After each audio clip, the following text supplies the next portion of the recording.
BJP যে অত্যাচার করছে, সিআরপিএফ এটা জওয়ানস বাহিনী না গুণ বাহিনী? পশ্চিমবঙ্গ বিধানসভা নির্বাচনে বড় ব্যবধানে পরাজয়ের পর রাজ্য রাজনীতিতে তৈরি হয়েছে তীব্র অনিশ্চয়তা। ফলাফল ঘোষণার পরেই মুখ্যমন্ত্রী ও তৃণমূল কংগ্রেসের প্রধান মমতা বন্দ্যোপাধ্যায় স্পষ্ট জানিয়ে দেন তিনি কোনোভাবেই পদত্যাগ করবেন না। তার দাবি, নির্বাচন ছিল সুষ্ঠু নয় এবং ঘোষিত ফলাফল জনগণের প্রকৃত রায়কে প্রতিফলিত করে না। হারলে আমি যদি শপথ নিতে যেতাম তাহলে আমি রেজিগনেশনটা করতাম। এখন তো কোয়েশ্চেন ডাজন্ট অ্যারাইজ। জোর করে দখল করে যদি কেউ মনে করে যে আমি কি রেজিগনেশন দিতে হবে, নো, নট দ্যাট। এক সংবাদ সম্মেলনে মমতা বলেন তিনি পরাজিত নন এবং রাজভবনে গিয়ে পদত্যাগপত্র জমা দেওয়ার কোনো প্রশ্নই ওঠে না। তার এই অবস্থান ঘিরে রাজ্য ও জাতীয় রাজনীতিতে ব্যাপক বিতর্ক শুরু হয়েছে।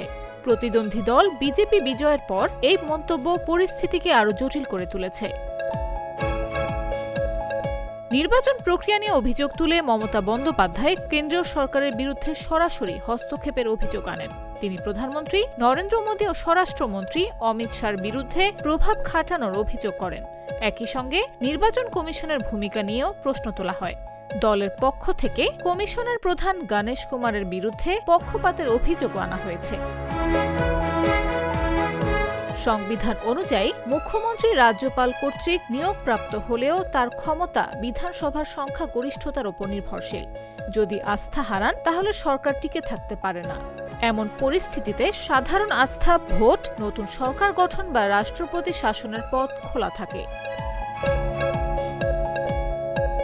এদিকে মেয়াদ শেষে বিধানসভা স্বয়ংক্রিয়ভাবে বিলুপ্ত হওয়ার বিধান থাকলেও বর্তমান পরিস্থিতি নতুন রাজনৈতিক ও সাংবিধানিক বিতর্কের জন্ম দিয়েছে। রাজনৈতিক বিশ্লেষকদের মতে এই সংকট ভারতের গণতান্ত্রিক ব্যবস্থায় নতুন নজির তৈরি করতে পারে। নিউজ ডেস্ক, জাগো নিউজ।